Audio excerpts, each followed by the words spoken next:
This is jalapeno corn. Maybe they fertilized it with jalapeno liquid. Jalapeno sauce. Sriracha.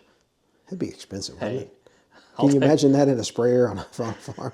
Just a red mist going everywhere. That's a whole different thing. That's on those first-person shooter games, isn't it?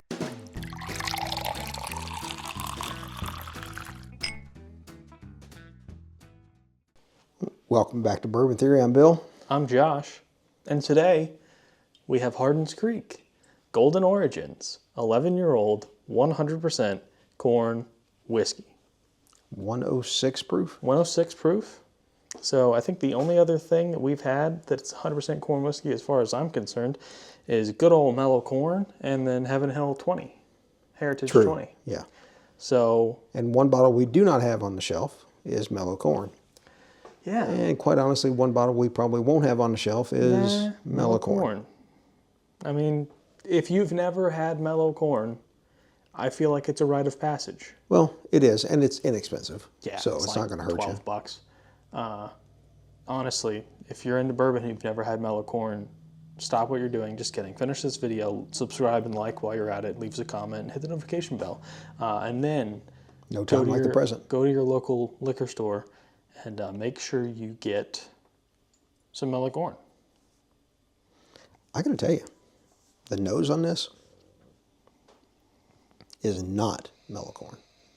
No, it is not. The age helps, has got to be what helps a lot. What'd you say it was, 11? Yep. Yeah, so I guess this is like smack dab in the middle of mellow corn and Heaven Hill 20. Yeah. Pretty much. Because mellow corn's probably like 2 years old. True.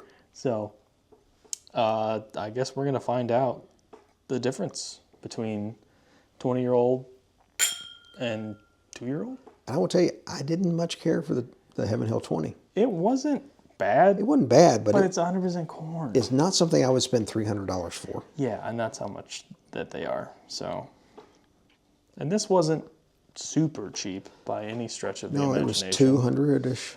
No, it's $160. Okay. But we bought this, and we didn't know it was 100% corn whiskey when we bought it. That's true. Because we never saw a bottle close up. It was the only Hardins Creek bottle that was not the little gift set with the Boston Claremont. Which we should have Frankfurt. Yeah, we really should have, because that was like $150. $150, yeah. We probably should have just got that, but we had already bought this one when we had seen that. So this is sweet. I'm not getting that overwhelming corn that I get off moonshine many times. No, I mean you can smell it, but there's a little caramel, a little vanilla. There's a bit of spice. You know, I mean, maybe this is jalapeno corn. Maybe they fertilized it with jalapeno liquid. Jalapeno sauce. Sriracha. That'd be expensive, wouldn't it? Can you imagine that in a sprayer on a farm? Just a red mist going everywhere. That's a whole different thing. That's on those first-person shooter games, isn't it?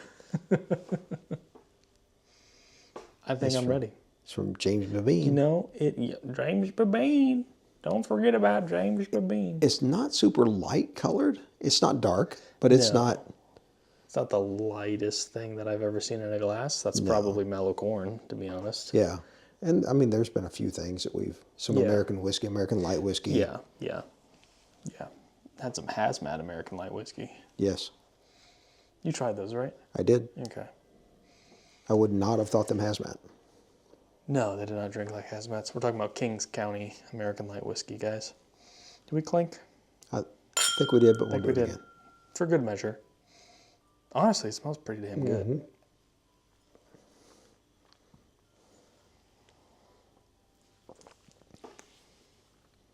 Wow. I was expecting sweet. That's it. There's some sweet. There's some spice, but I think the spice is probably coming from the age. Yeah, this is like barrel char. Yeah. And there's nothing wrong with that. No. I was afraid I was going to be disappointed in this purchase. Yeah, I was too. Because after we bought it, I was like, oh. But it's double distilled. I'm not disappointed. No. Thus far. I don't think this gets rated on our bourbon scale because it's not bourbon. Well, in our database, we have a spot for corn whiskey. Yeah, So that'll be in there. It fades really fast. There's a little bit of the to a corn. point, There's a little bit of the corn sweetness that sticks. That spice and that oak stick for me. Really, I just get the little bit of corn that sticks. It's hanging on the back palate. Things seem to stick for you longer than they stick for me. So for me, I might be like 30 seconds ahead of you as far as flavor goes. It's not bad. It's not so good that I'd say we should buy another bottle of it. You know what this reminds me of? It reminds me a bit of Old Granddad 16. I know it's kind of great because Old Granddad has a much higher rye. Yeah, that's just you. Mash bill. That is just you. It just does. It reminds me of that. That is all you, my man. I'll let you take the bullet on that comparison. OGD 16 is pretty good stuff. I got my rating. I know where I'm at on it. I don't even need a drop of water, but I'll do one. Yeah, I don't even need a second sip, to be honest. Ready? I'm ready. Go ahead. It's a C+. Solid B. Really? Mm-hmm.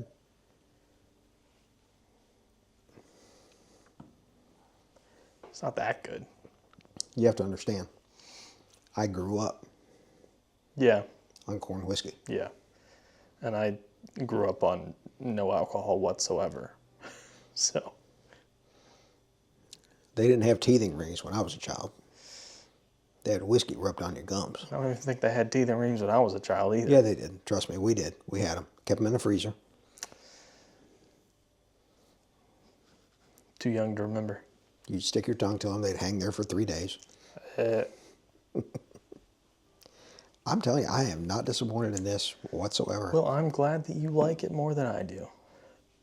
Because you were the one who bought it. The one that bought it, yeah. That's how it should be, right? You know what? It'd be interesting for us to get one of those really tiny barrels and just pour the rest of it in there. See if we can get close to that Heaven Hill 20.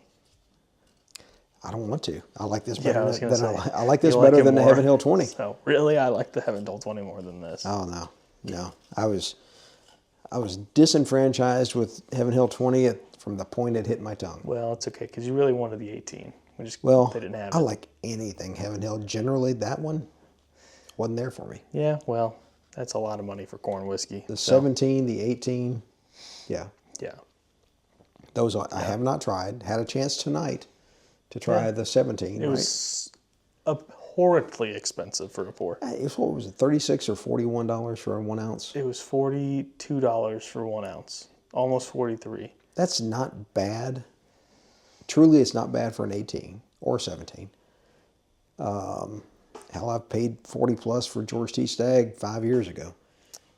So I'm more apt to, because I mean, when we were at the Twisted Oak in Statesville, North Carolina, and I got a Stagg Junior pour for $8.75. So or $9.75, something like that. It was $8.75.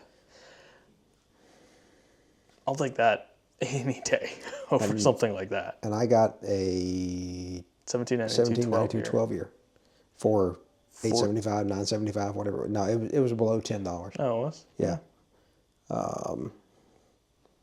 And I was not disappointed in that. No, that's pretty good. And honestly, comparing the two of them, Yeah, and you have a bottle. it You have wasn't. two? Yeah, You have two now? I have one 12 year. I thought you got a second one. I was thinking I did too, but I don't think so. Well, corn whiskey, guys, what do you think about it? Hardins Creek overall, what do you think about it? I really would love to get my hands on the other ones. We've had Jacob's Well. We've had the 17 year. And we've had Colonel. Yeah, it's just too much oak. It's just too much oak. If that was a 15-year-old whiskey, that would be fantastic. We've had Colonel James Beam. The video that we did the tasting of is certainly out at this point. We were misinformed. It just says at least 2 years old on that bottle, but it is 2-year-old whiskey blended with like 60 or 70% of like 18 or 19-year-old whiskey. So the majority of what was in that was high age. Yeah. And that 2-year-old stuff cut it to a really nice spot. Right. Yeah, it wasn't bad by any means. I think I might have preferred it a little bit over the Jacob's Wild just because occasionally, because we've had Jacob's Wild twice now, and it was just a little, it's a lot of oak. Oak can really ruin a bourbon. And you liked the Heritage. Heritage, or I was going to say Legend, or whatever it was. Yeah, that's but like 15, 16, 17, 18, 20, 23-year-old blend. I wasn't enamored with it. I loved it. It was good.